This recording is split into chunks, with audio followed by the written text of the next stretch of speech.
Leitura de hoje, né, 9 de julho de 2024. Hoje nós vamos fazer uma mix, digamos assim, né, entre o livro O Diário do Silêncio e O Inquisidor de Simbres, da mesma autora, Ana Lígia Lira. Tá? Esses dois livros nós vamos trabalhar. Mais o livro de Luiz Maria Grinon de Montfort.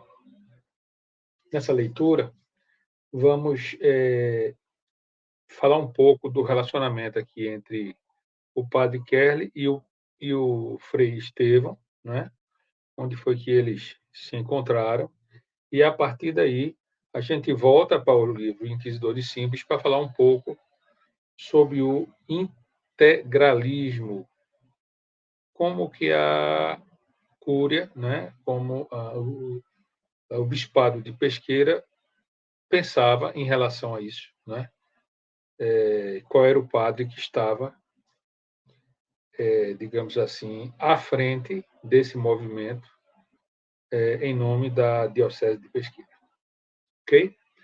Então, vamos começar pelo sinal da cruz, né? Pelo sinal da Santa Cruz. Livrai-nos, Deus Nosso Senhor, dos nossos inimigos. Em nome do Pai, do Filho e do Espírito Santo. Amém. Vinde, Espírito Santo, vinde por meio da poderosa intercessão do Imaculado Coração de Maria, vossa amadíssima esposa. Tus totus ego sum et omnia mia tua sunt. Sou todo vosso, minha querida Senhora, com tudo que tenho. Ladainha da humildade. Normalmente, quando eu rezo sozinho a ladainha da humildade, então, nesse momento, eu peço a meu anjo da guarda para chamar, para participar aqui dessa oração, os santos. Santo Alberto Magno, Santa Teresinha do Menino Jesus, Santa Filomena, Padre Pio de Petreutina, São Bernardo de Clairvaux e Santa Teresinha do Menino Jesus, já disse, Santa Teresa d'Ávila. E também São Tomás de Aquino e São José de Anchieta. Peço também que traga aqui os anjos da guarda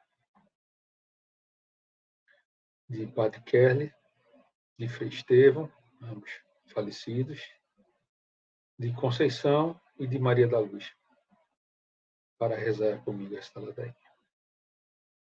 Como também a presença das almas do purgatório, para que esse vídeo, para que estas gravações, para que o sentido da realização desses vídeos, que é a evangelização, seja posto para a honra e glória do nosso Senhor Jesus Cristo, pelas almas do purgatório, para a salvação dessas almas. Então vamos lá. Jesus, manso e humilde de coração, ouvi. Do desejo de ser estimado, livrai-me, Jesus. Do desejo de ser amado, livrai-me, Jesus. Do desejo de ser conhecido, livrai-me, Jesus. Do desejo de ser honrado, livrai-me, ó Jesus. Do desejo de ser louvado, livrai-me, ó Jesus. Do receio de ser humilhado, livrai-me, ó Jesus. Do receio de ser desprezado, livrai-me, ó Jesus. Do receio de sofrer repulsas, livrai-me, ó Jesus. Do receio de ser caluniado, livrai-me, ó Jesus. Do receio de ser esquecido, livrai-me, ó Jesus. Do receio de ser ridicularizado, livrai-me, ó Jesus. Do receio de ser difamado, livrai-me, ó Jesus. Do receio de ser objeto de suspeita, livrai-me, ó Jesus. Que os outros sejam amados mais do que eu, Jesus, dá-me a graça de desejá-lo. Que os outros sejam estimados mais que eu, Jesus, dá-me a graça de desejá-lo. Que os outros possam elevar-se na opinião do mundo e que eu possa ser diminuindo, Jesus, dá-me a graça de desejá-lo. Que os outros possam ser escolhidos a mim e eu posto de lado, Jesus, dá-me a graça de desejá-lo. Que os outros possam ser louvados e eu desprezado, Jesus, dá-me a graça de desejá-lo. Que os outros possam ser preferidos a mim em todas as coisas, Jesus, dá-me a graça de desejá-lo. Que os outros possam ser mais santos do que eu, embora me torne o mais santo quanto me for possível, unindo Jesus, dá-me a graça de desejá-lo. Então, vamos à leitura.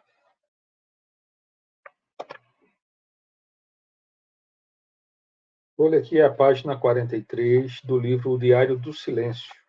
Logo após algumas perguntas que o padre José Kerle fez à Nossa Senhora, né?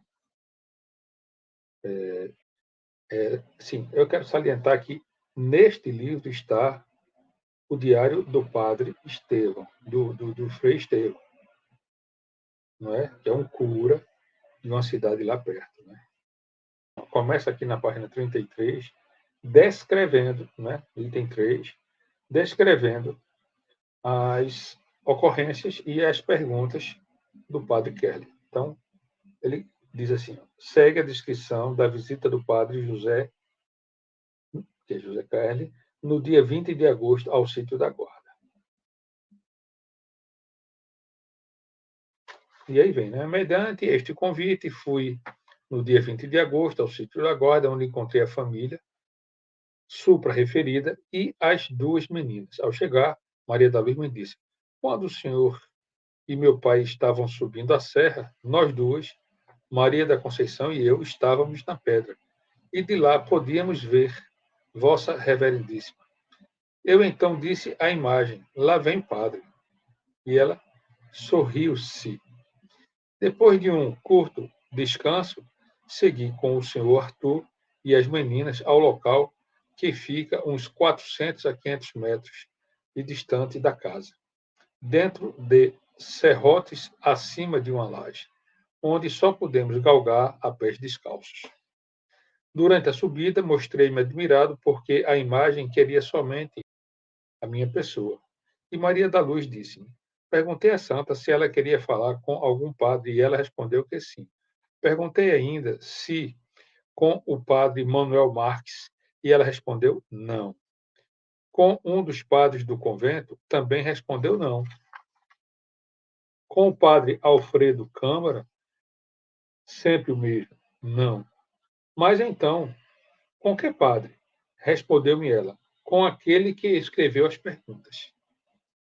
Estando distante ainda uns 50 metros, avistamos o local de lado e as meninas disseram logo, olhe, a santa está na porta e nos abençoou. Quero chamar a atenção aqui para essa porta, é aquela parte branca da pedra, que já tem algumas fotos em outros vídeos, mas aqui também vai aparecer para vocês poderem entender. Né? Nada vi. Observei a pedra de frente e vi que é de boa altura e de maior largura ainda, e quase verticalmente pendente, formando como uma grande parede. Ao lado direito, reparei como se estivesse escrito um 4. Ao lado esquerdo, 2 algarismos, 1 romano. E no meio, em certa altura, um lugar branco, em forma de uma janela, de 1 metro, mais ou menos, de largura, e tendo mais de 1 metro de altura. O ponto da aparição. Tudo isto feito com o tempo, pela chuva e pelo sol. Vi também, ao pé do lajedo, um lugar molhado, uma covinha com água, que saiu da pedra, sem fenda e sem racha.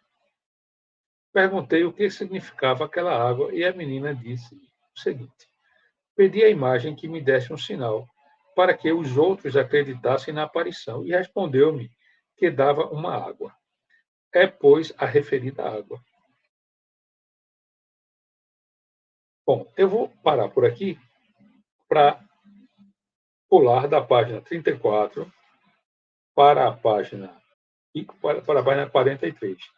Porque as perguntas que o padre José Kerley faz aqui, eu já as pronunciei nas outras leituras. Né? Vamos aqui para a página 43. Pesqueira, Palácio Episcopal, 20 de agosto de 1936. Nota, 2 pontos. O padre José ficou muito impressionado pelo que lhe aconteceu neste dia, diante da pedra do sítio da guarda, ou do sítio guarda. Despediu-se brevemente da família, tomou de novo o carro ao pé da serra e correu com fome para a pesqueira, para almoçar. Já tinha passado o meio-dia. Depois de um pequeno descanso, sentou-se e passou tudo quanto sua memória lhe lembrava, pela máquina de escrever, e logo em folhas duplas. E aí vem. Pelas 3 horas da tarde do mesmo dia, lembrando sempre que quem está falando aqui é o Frei Estevão. Então, é Frei Estevão OFM, Ordem dos Frades Menores. Né? É um franciscano. Né? Pedindo ao padre José, secretário do bispo, o despacho de uns papéis do curato de Alagoinhas. Ele era cura de Alagoinha, padre Estevão. E da freguesia de Pedra, de que era também, naquele tempo, vigário encarregado, por ordem do senhor bispo D. Adalberto. Então, quem escreve este diário, que eu estou narrando para vocês, é o Frei Estevão, OFM, da Ordem de Frades Menores. Né? Ele é cura, pároco, hoje pároco, né? De Alagoinha, e também tem a pesqueira, né? A freguesia, né? A paróquia de Pedra, antigamente chamada freguesia de Pedra, de que era também vigário naquele tempo, encarregado. Né? Ponto. Dessa observação.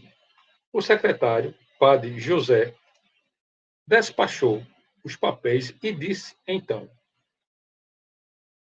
agora, vossa reverendíssima, sente-se aqui. pois tenho de contar-lhe uma coisa que me aconteceu hoje.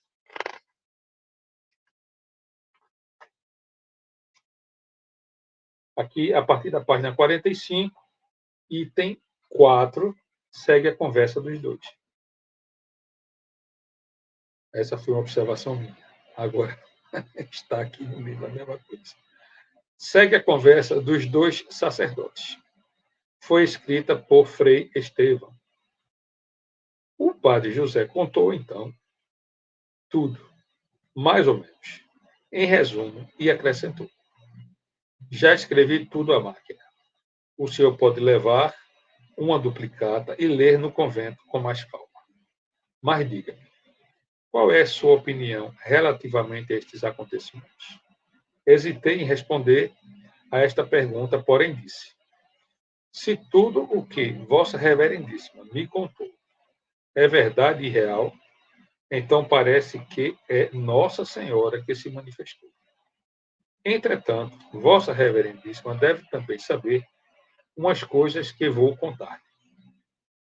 Na quarta-feira, antes das festas da Assunção de Nossa Senhora, eu estava andando na feira de Pesqueira, pedindo esmolas para a escola de Santo Antônio, de meninos pobres em Alagoinhas, quando se apresentou a mim uma meia dúzia de homens de Simbres, homens já de certa idade e sinceros, que me conheciam, pois, como Vossa Reverendíssima sabe, trabalhei mais de um ano no meio do povo de Simbres, dizendo-me, dois pontos, Frei Estevão,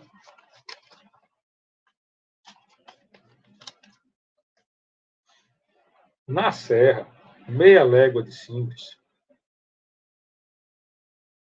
meia légua, uns 3,5 km, né, que é justamente o sítio guarda, apareceu uma santa.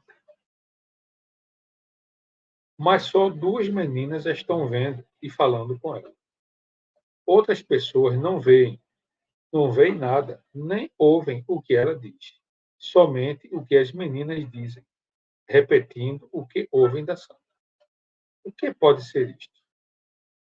Padre José, veio-me logo à mente a história de Bernadette e das outras meninas de Lourdes, no ano de 1868. Mas pensei também, neste caso, é preciso ter muito cuidado. Se eu der uma opinião a favor, estes homens vão dizer: Frei Estevão já disse isto ou aquilo. Por isto, resolvi comigo mesmo nada dizer. E, desculpando-me, quis ir adiante. Mas então os homens pegaram-me pelo braço, dizendo-me: Frei Estevão, não faça assim. Fique aqui e nos diga a sua opinião. Obrigado por esta insistência, disse. Meus caros, é bom comunicar tudo isso ao senhor bispo Dom Adalberto. Ele está aí no seu palácio. Ele, com certeza, dará a opinião que os senhores desejam. Assim, afastei-me ligeiro para não ouvir mais nada sobre este assunto, mas fiquei pensativo. Felizmente, os homens foram mais tarde à casa do vigário, padre Manuel Marques, que deu mais ou menos o mesmo conselho, e mais um recado para o pai de Maria da Luz, e tudo se realizou como Vossa Reverendíssima acaba de contar. Continuando a conversa, falamos sobre as expressões. Dois pontos. Sou a graça, dita duas vezes, Mãe do céu, Mater Divina Gratia, Nossa Senhora das Graças. Será tudo isso, talvez, já um aviso para invocar Nossa Senhora sempre mais com a Santa Igreja? Breviário e Missa de 31 de maio. Sob o título Mediatrix Omnium Gratiarum.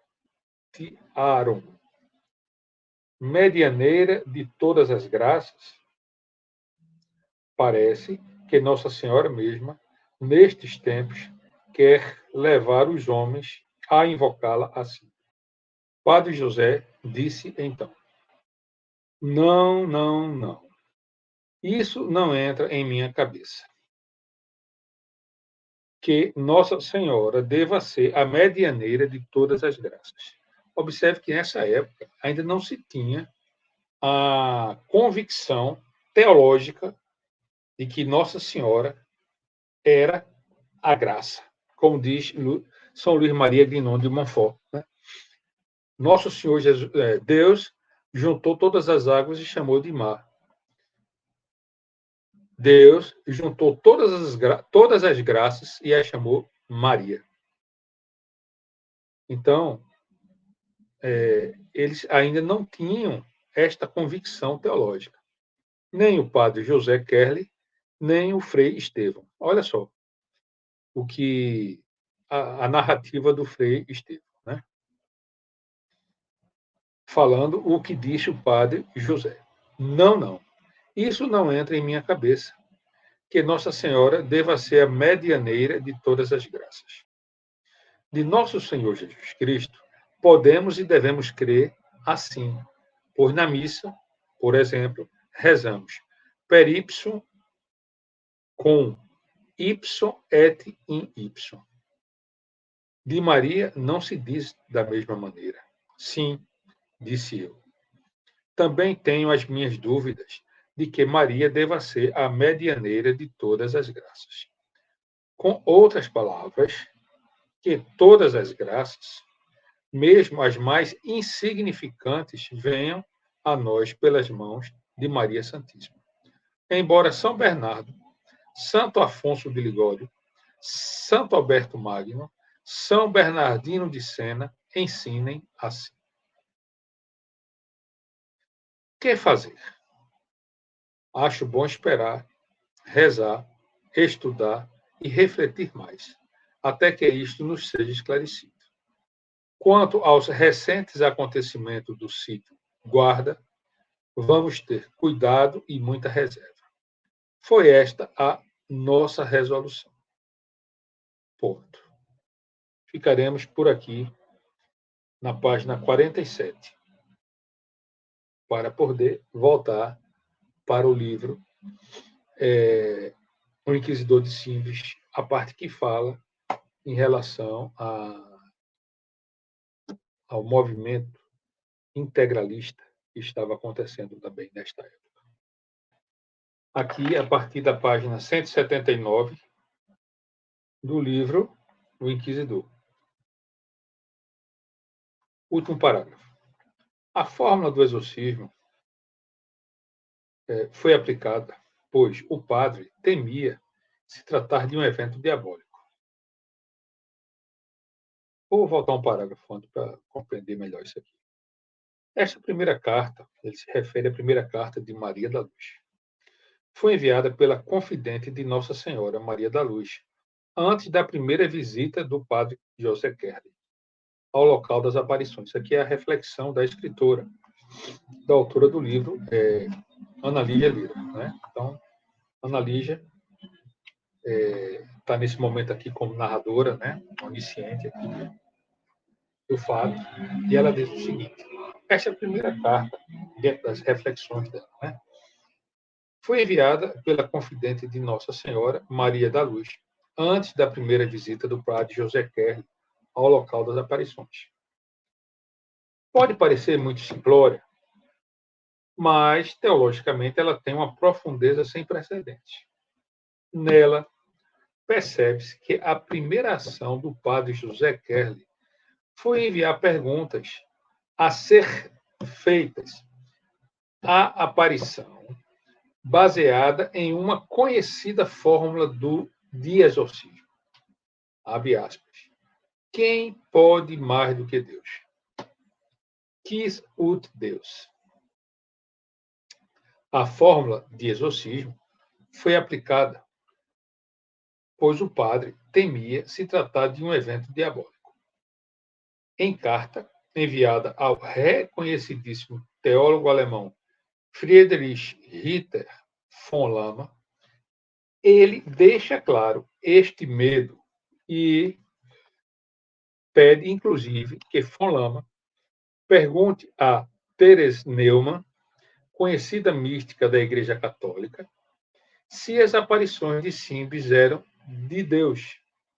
Von Lama responde em 9 de abril de 1937, com argumentos teológicos, afirmando que o demônio jamais se submeteria à autoridade sacerdotal.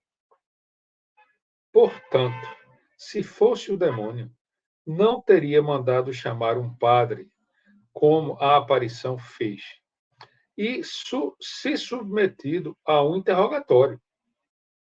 E Nossa Senhora, aí a observação minha, Nossa Senhora se submeteu a um verdadeiro interrogatório.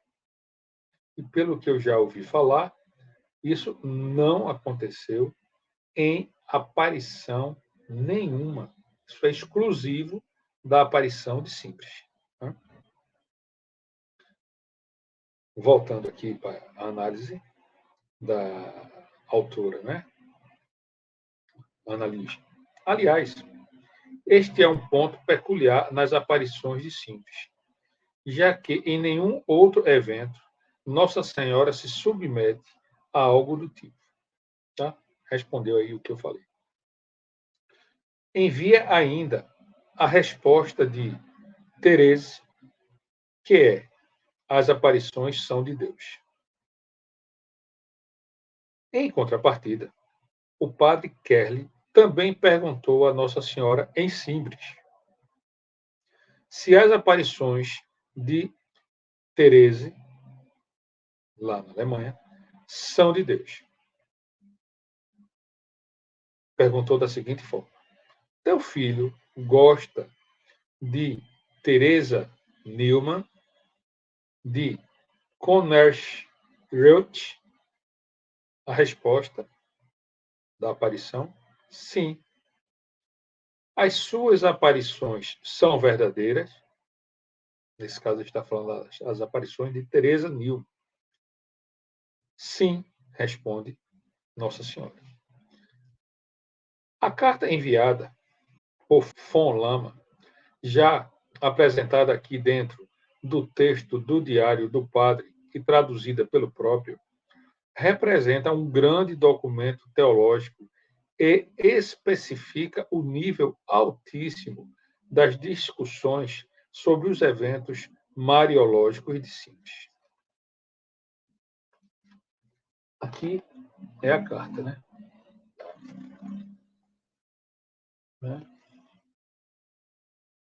Sei que não dá para ver, mas ela já foi lida aqui, né? Nós já lemos aqui o conteúdo dela. E vamos dar mais uma canjinha. Em 5 de julho de 1937, von Lama escreve ao padre José Kerley, abre aspas, vou observar os seus conselhos, rezar e rezar muito, e fazer rezar muitas pessoas, e esperar e me prevenir. Por meio da correspondência, o padre lhe aconselharia cuidado, pois havia recebido um alerta da própria Maria Santíssima sobre o risco de vida que von Lama corria. Ainda em 1938, von Lama, que pertencia a um seleto grupo de intelectuais católicos alemães, começou a ser perseguido e foi preso várias vezes pela Gestapo de Hitler. Na última destas, enviado para o campo de concentração de Dachau. Era para o campo de concentração de Dachau que Hitler mandava todas as personalidades ou grandes mentes católicas das quais ele pretendia se livrar. E foi lá que, dos 2.720 religiosos aprisionados pelos mais variados motivos, celebrar uma missa, oferecer os sacramentos, não se levantar quando passava um comandante da Gestapo. 1.034 morreram vítimas de torturas variadas, tais como espancamentos, fome, frio, esgotamento físico, punições, esgotamento psicológico. A escala de sofrimento destes religiosos foi tão absurda que, se considerarmos as violências psicológicas como as menos letais em relação a todas as outras que eles viveram, ainda assim teríamos, com esta menos letal, um quadro brutal. Veja o relato de uma das fontes de violência psicológica usada naquele tempo. Abre aspas. Os SS, e aí vem uma nota de rodapé, Schutzstaff, em português, Tropa de Proteção, abreviada como SS, ou Runic SS, em alfabeto rúnico.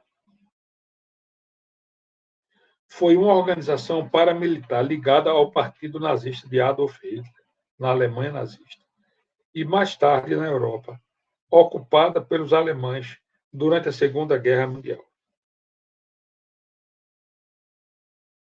Fim da nota de rodapé, voltando aqui para a leitura. Além disso, os SS frequentemente flagela os recém-chegados durante a missa, transmitindo pelos alto-falantes os gritos dos torturados, se misturam aos cantos dos ofícios divinos. Essa também tem a nota de rodapé, né, 27. Guilherme Zeller, O Pavilhão dos Padres, Dachau, 1938 a 1945. Editora Contexto, página 218. Editora Contexto, 218, 2018, página 123.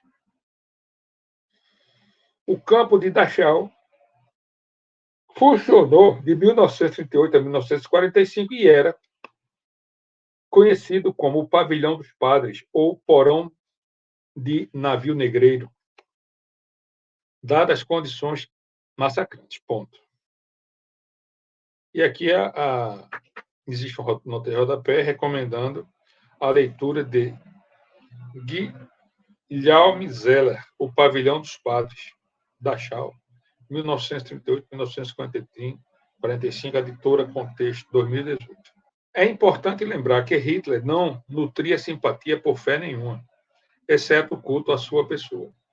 Ele via nos princípios cristãos que pregam a igualdade diante de Deus, piedade, misericórdia, generosidade, um grande empecilho para os seus planos. Von Lama foi monitorado pela Gestapo, acusado de lutar contra a ideologia de uma nação socialista. Preso em 1944. Morreu em 9 de fevereiro do mesmo ano. Vítima de espancamento seguido de enforcamento. Ele era um grande escritor católico e seu nome hoje consta no livro de Mártires da Alemanha. Foi ainda um notável jornalista e intelectual do seu tempo, chegando a atuar como correspondente do Vaticano e biógrafo do Papa Pio XII. É incrível saber que um homem como von Lama se envolveu e acreditou em Simbres. Isso é muito importante, né? Isso aí sou eu, né? Aqui já sou eu potencializando aí o que a autora Ana Lígia Lira fala, né? Com muita propriedade, diga-se de passagem. Voltando à análise da primeira carta, um fato interessante já nesta carta são as datas. O padre José Kerler entrega as perguntas escritas em uma tira de papel a Maria da Luz, no dia 15 de agosto, recebendo as respostas no dia 17 de agosto, 2 dias depois, dia da primeira comunhão de Maria da Luz e primeiro dia da quaresma de São Miguel Arcanjo. O nome Miguel vem do hebraico e é, por si só, uma fórmula de exorcismo, já que é uma pergunta-afirmação. Quem como Deus? Estas perguntas, que em si já trazem afirmações, já que ninguém é como Deus, são comuns na língua hebraica. O profeta Daniel dá a São Miguel o título de Príncipe dos Anjos, e a Igreja enumera-o entre os arcanjos. Seu nome, quem como Deus, representa o seu grito quando se pôs à frente dos anjos fiéis a Deus e contrários a Lúcifer, o chefe dos anjos rebeldes. Miguel não era o maior nem mais belo, mas foi dele o brado que cortou os céus em defesa da autoridade de Deus. São Miguel, portanto, é um arauto de Deus e príncipe dos exércitos celestes. A arte sacra cristã o apresenta como tal, em armadura reluzente, com arma, em voo como de mergulho, se precipitando sobre o dragão infernal e investindo fortemente contra ele, fazendo-lhe sentir o vigor irresistível do pré-vitorioso. O arremessa às profundezas do inferno. Ou seja, assim como Nossa Senhora das Graças, São Miguel pisa na cabeça da serpente.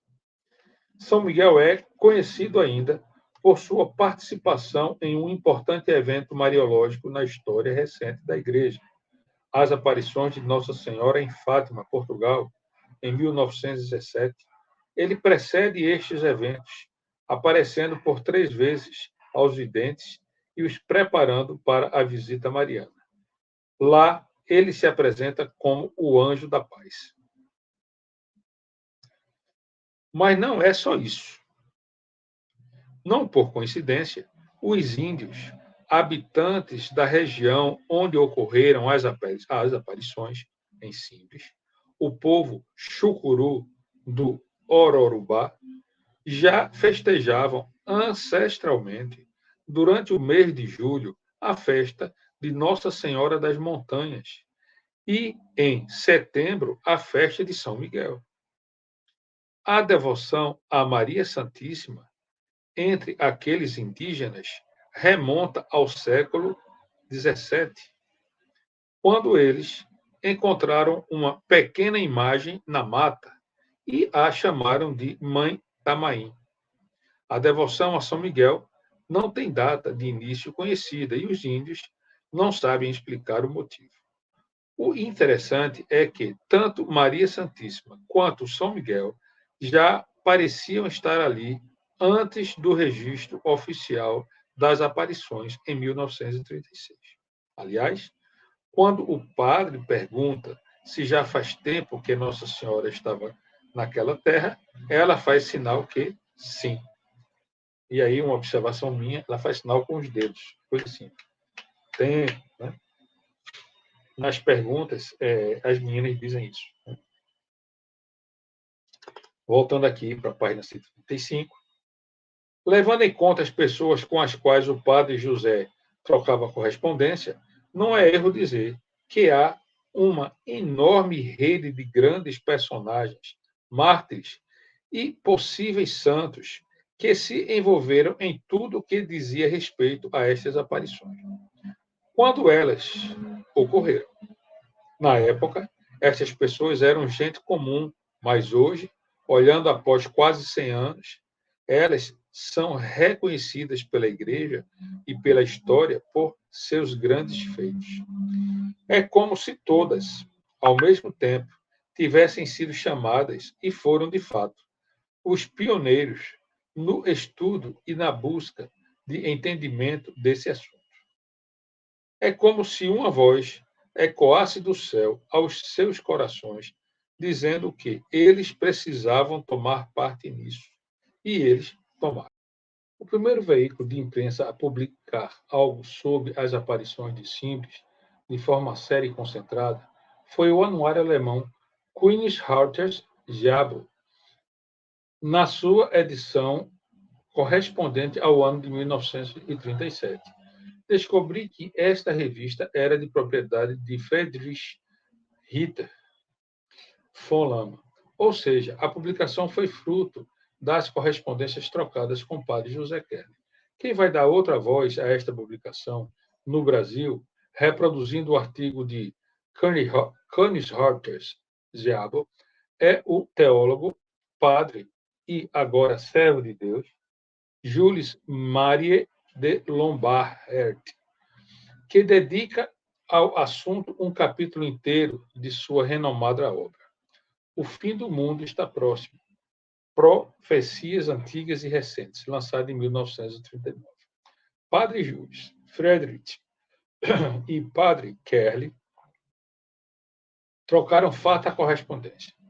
Em uma destas cartas, Padre Kelly envia uma resposta ao amigo Friedrich, que dizia: tudo o que vi impressionou-me muito, excedendo as minhas expectativas. Esta pergunta do Padre Kelly, feita em uma das aparições de Nossa Senhora das Graças e Simples, por intermédio das meninas videntes, demonstrava especial interesse dele pelos acontecimentos em Königshardt. Lá viveu uma mística católica chamada Teresa Neumann, que nasceu entre 8 e 9 de abril de 1898 e morreu em 19 de setembro de 1962.